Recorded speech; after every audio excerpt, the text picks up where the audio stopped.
Dini nga niyo pala kami makain ng umagahan sa bukid mga kamangyan. Kaya agamitin ho natin yung ating higanting lutuan. Ay, for the go!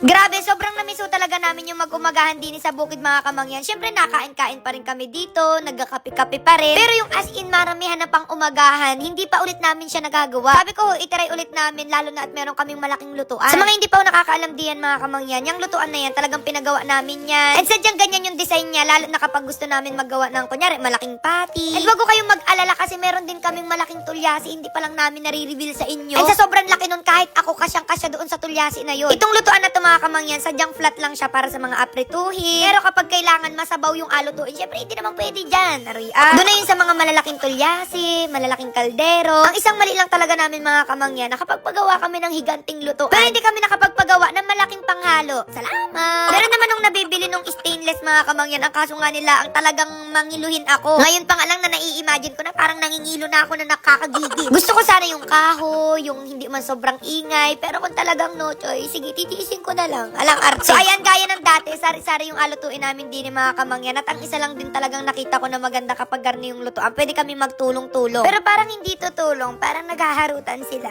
Alay, hindi. Pero yung mga kasamahan ko dito, parang ayaw tumulong, parang gusto na lang manood ng ganyan. Salamat! So din sa isang tabi mga kamangyan, yung mga alagain, pinalaga ko na diyan kasi syempre hindi natin maiisabay dito. Sa totoo lang, pwede naman yung spray mo lang yung tubig. Pero dahil naninibago pa tayo sa lutuan na to, tsaga-tsaga na lang muna na ganito muna. So halos lahat ng mga paborito namin andito. Sa totoo lang, kulang pa nga niyan. Wala pa ng mga corned beef, yung ginisang bagoong, nako, tapos dun mo asaw-saw yung nilagang talong, nilagang okra, talbos, ay talaga namang for the go. So sari-sari talaga yung ulam namin ngayon mga kamangyan kasi syempre sulit-sulitin na namin are. Kasi kadalasan yung ulam na ang namin, isang itlog lamang, gulay lamang. Hindi man pwede yung ganyang sabay-sabay na pagkarami-rami. Aba, hindi. Kasi hindi naman tayo anak ng kontraktor. Ala, sobrang na-enjoy namin yung pagluluto namin din mga kamangyan kasi para lang talaga kami nagaluto-lutuan. Ikaw kapag normal na lutuan mga kamangyan, yung normal na kawali, talagang mainit lahat yun. So, ang ginawa namin dito, doon lang sa may gitna, yung super init. Kaya yung mga luto na nalalagay-lagay na namin doon sa may tabi. Mainit pa rin siya, para siyang nasa oven. Halang arte. So, yung mga luto na hindi pa namin inaalis, inalagay lang namin doon sa isang tabi para talagang ma-maintain yung pagkainit niya. Pero hindi naman siya yung to the point na masusunog na. Kasi magagaruti tayo ni Maring Lourdes. Salamat! Tapos di ka mga kamangyan, aring higanting kawali na are. Pinakita ko na ito sa inyo nung nagluto kami ng ng mga sugpo. Grabe, alam nyo, sobrang dami agad nag-request sa amin ng mga alutuin dito na higanting burger daw, higanting lumpia, higanting shawarma, higanting toron. Basta mga kung ano-anong higante na para bang gusto nyo kaming pahirapan. Salamat! Tapos ayun nga, baka nagataka kayo mga kamangyan kung bakit kami nagpagawa ng garning higante ng lutuan. Kasi diga, mahilig talaga kami magluto ng mga higante-higante. Kaso nga lamang, sobrang nahihirapan kami kasi maliliit yung mga tulyasi namin din. So yun nangyayari, hindi namin nagagawa yung mga gusto pa namin na higanting lutuin. Minsan fail. Minsan talagang namumroblema kami o kailangan namin gawa ng paraan para lang magawa yung gusto namin na maluto. Pero ngayon ako kahit gaano pa kalakiyaan, talagang maluluto na namin din. Ang kaso nga nila ang mga kamangyan, kapag ako lang ang mag-isa, hindi man ako makakapagluto diyan. Kasi kunyari, akunin ko na yung kawali. Hindi ko naman yung kaya. Parang 2 hanggang 3 tao yung nag-ausong diyan.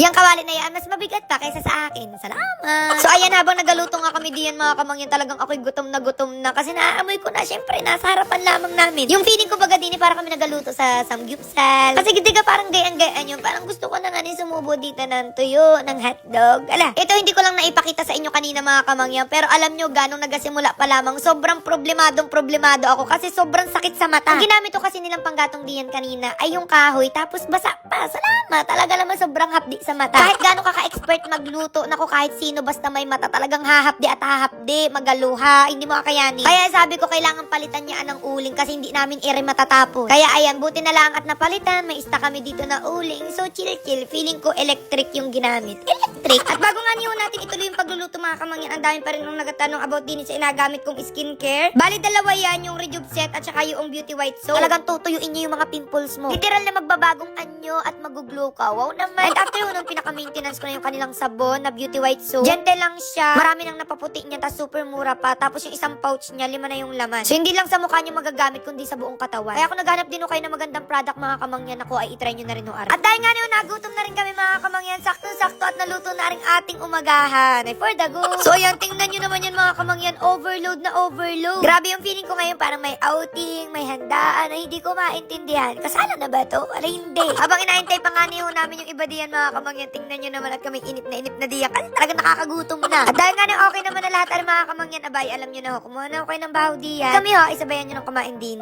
for the go. Bale, ang plano pala sana namin din mga kamangyan, alipat pa namin ang mga niluto namin o kaya iring higanting lutuan ay alagay namin doon sa lamesa. Ako nga niyo ay medyo mahirap yun kaya din nalaang ho kami. Supo na laang ho kami din sa sahig. Ay malinis naman ho are tapos ayan medyo naka-litaw-litaw are nga niyo higanting lutuan kasi nakaibabaw siya doon sa hollow block. Tapos natawa pa nga niyo ako din mga kamangyan, gawa ng aring mga pamangkin ko na pagbawalan kasi yan kumain ng mga pansit canton ganyan. Tapos nung ngayon sabi ko patikmin na kahit konti. Abay tingnan nyo naman at talagang inapakasulit-sulit. Taroy talagang maya makukurot ko na to. Salamat. So ayun, grabe, sobrang nag-enjoy talaga kami din ni mga kamangyan. Kwentuhan, chismisan habang nakain. Parang dun kami mas mabubusog. Aray, hindi. Sa susunod do pala mga kamangyan, mas maalwa na yung pagkain namin din kasi magapagawa din kami na kainan ho namin din sa bahay kubo. Para mas madali na hong kumain. Doon nag-enjoy naman kami sa garne kasi para kami mga naga-picnic-picnic. Pero para rin may choice kapag gusto namin ng maayos na kainan, lalo na kapag may bisita. O ay di meron ho kami makakainan. For the go. So ayun, excited na ulit ako mga kamangyan na makabasa ng mga comment na gusto nyong lutuin din sa mahiganting lutuan. Lalo na ho ngayon at malapit na ang Pasko. So mag-suggest ho kayo diyan at alutuin ho namin din. So ayun na mga kamangyan, mamili pa na ako ng bibigyan ng gift. Basta i-follow nyo na ating page at share yung video. No? So hanggang dito na lang ang ating video at kami mag-enjoy pa din yung pagkain. Bye bye, love you. Huy!